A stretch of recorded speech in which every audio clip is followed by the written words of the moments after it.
Hey guys, welcome back. Inclusive growth is a vital portion in UPSC because it's a long-term topic that in itself includes small topics around it, and there are various questions in UPSC that has been asked in past years.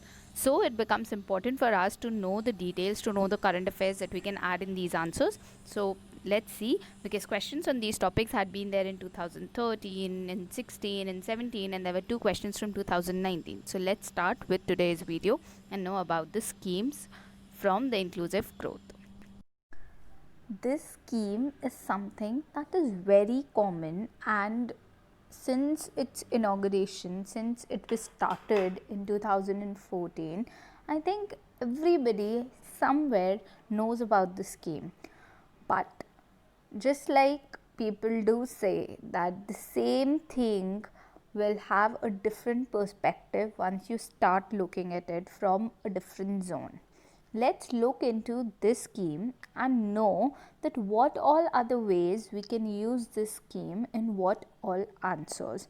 But for that, first let's get into the scheme and then start with it.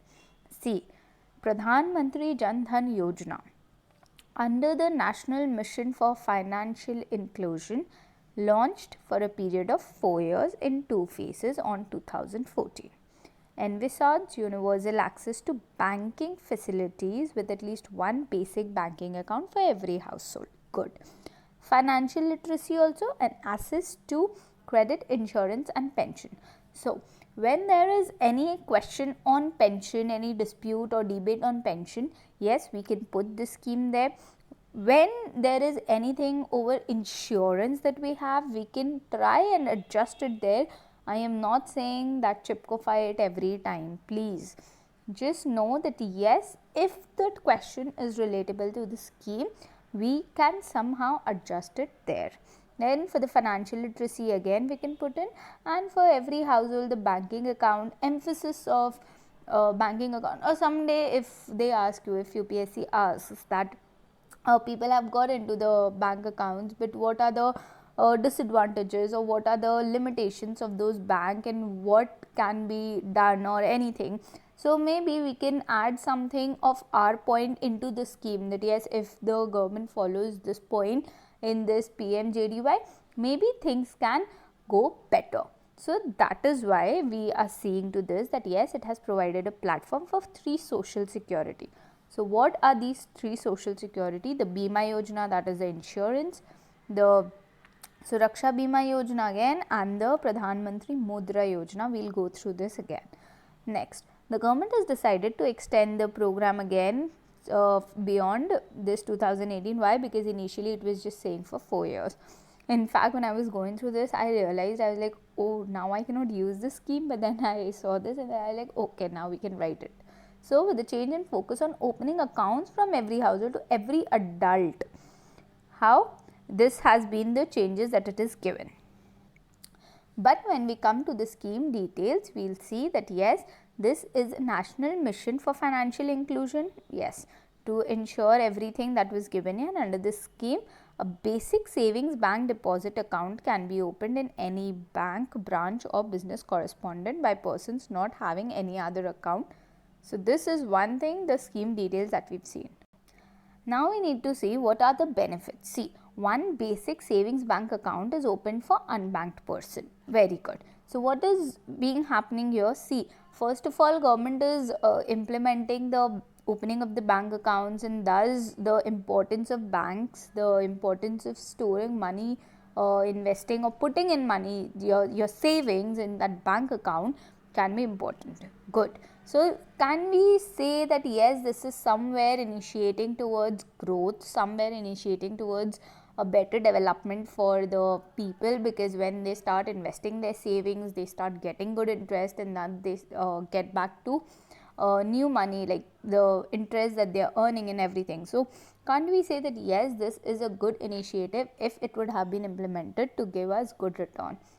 Then, no requirement to maintain any minimum balance. Good. Interest is earned on the deposit. RuPay debit card is provided to account holders. So again, can't we say that yes, this is enhancing the life, the standard of living for people? Then insurance covers their life insurance and overdraft facility. Accounts are eligible for direct benefit transfer, and everything is here. So can't you say that yes, this scheme is important for inclusive development? This is what we want to talk about, that this scheme can be used for the inclusive development when we talk on. Then if you look at Pradhan Mantri Mudra Yojna, you will again see that launched by Prime Minister April 8, 2015 for holding loans up to rupees 10 lakh to the non-corporate, non-farm, small micro enterprises. So what is it giving us? The privatization, the emphasis on the non-farm and small micro enterprises. So again, this is working towards that sector to give us a better edge to the inclusive development. So these loans are classified as Mudra loans under PMMY. These loans are given by commercial banks, RRB, small finance banks. So can't you say that yes, that scheme, Janthan Yojna and Mudra Yojna is related? How? Because if initially they don't have a bank account, what's the use of these loans? How will they get the loans if they don't have a bank account? So once when we have bank account, once we have implemented that Janthan Yojna really well, we can go towards this Mudra Yojna, and thus borrower can approach, and under the aegis has created the products, namely Shishu Kishore and everything that is here. See, in its vision only you will find that they are talking that yes, it works towards the standards for the bottom of the pyramid universe for the comprehensive economic and social development. So it's not just about development, it's economic development and social development.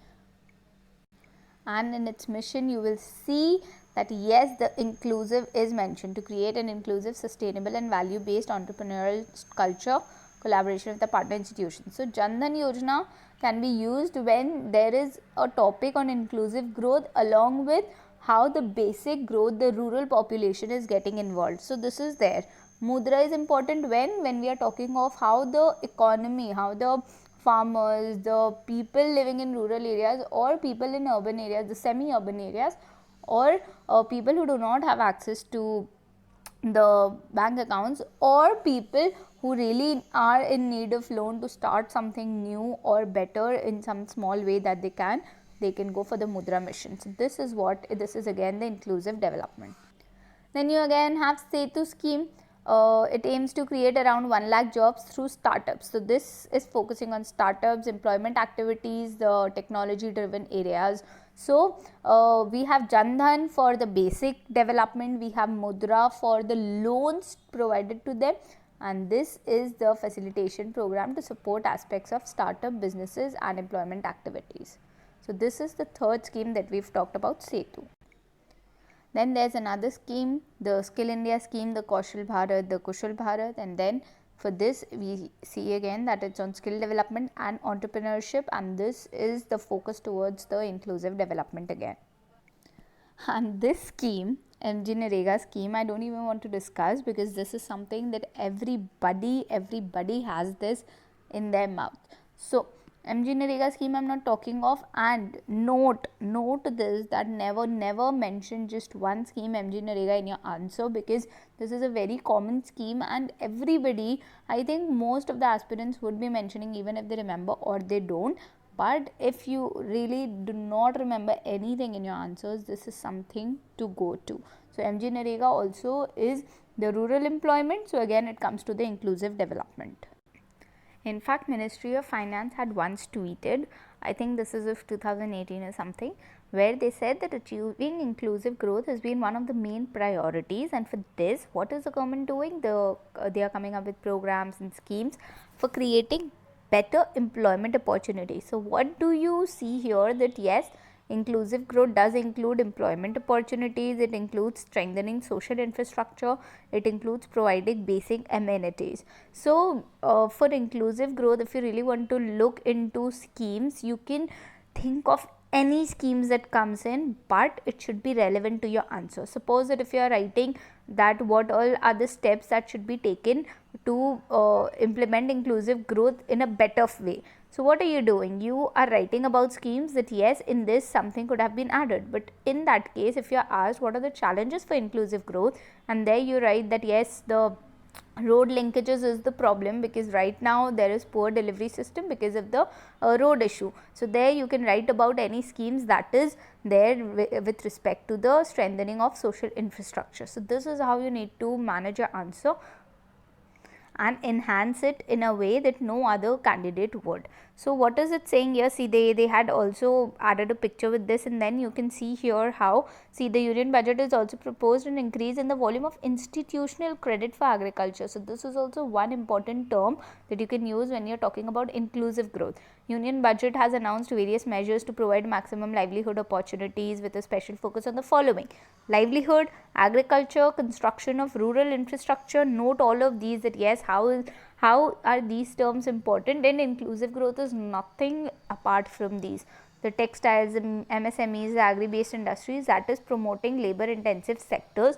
How and then you need to relate, how can labor intensive sectors help you in inclusive growth? Because once they are there, just the way you use it, that yes, they would get money, they would get employment, because if you have capital intensive, the labor, the population that India has, that would just go away. India should use the benefit of having so many laborers with such a low cost of labor intensive way that they have.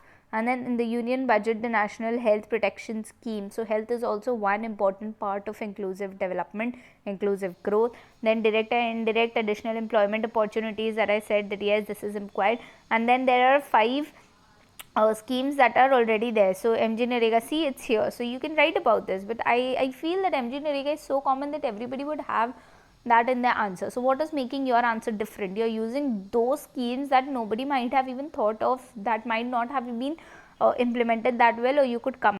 And then Government of India is taking several initiatives to eliminate poverty. Again, this is one important thing. Inequality again, and empower the marginalized sections of the society, and expanding the social security net. So all of these are part of inclusive growth. And then again, Jeevan Jyoti Yojna, the Janthan Yojna, Suraksha Bima Yojna, Atal Pension Yojna, Pradhan Mantri Mudra Yojna, we've all read about this. So what are you doing now? I just feel that after doing this video, after seeing to this video, a lot of people would just know your schemes. So it's very easy. It's very easy to write it in your answers. But what you need to know is the art of using that scheme in your way to suffice into that answer. That is an art that no book can give you. That is an art that no teacher can teach you. And that is something that only you and you can learn. This is it for today's video. I hope you liked it. I hope you liked today's video, and now you would not have such problems in writing your schemes. Thanks for watching.